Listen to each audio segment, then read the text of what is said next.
This is the Mellif for DeWalt Cordless Brushless Hand Planer. It is compatible with all 20-volt DeWalt batteries, has a max RPM of 16,000 and a max planing depth of 2 millimeters or 0.07 inches.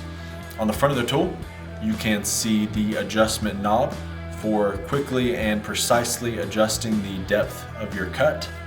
The dust shroud is omnidirectional. To switch between the left or right side, you simply pull the lever. The safety switch is compatible with both left or right-handed users. To operate the tool, you simply press in the safety and pull the trigger.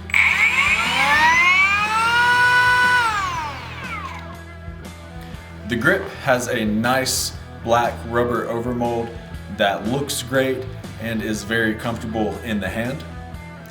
The base is a beautifully milled aluminum base that is lightweight and rust resistant.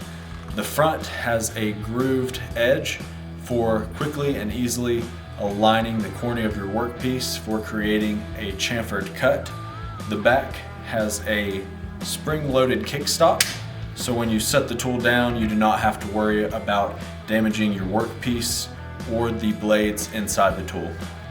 This planer is a two-bladed system that can be quickly and easily swapped out with the included wrench that is stored inside the tool. Inside the box, you'll be getting a rabbiting depth stop that is currently installed. You will also be getting an edge guide for quickly and easily aligning the edge of your workpiece. And you will be getting a dust bag that can be installed on either side of the tool and can be swapped out when needed. Here's a quick overview of the tool. Let's go ahead and grab a piece of raw lumber and let's see how it performs.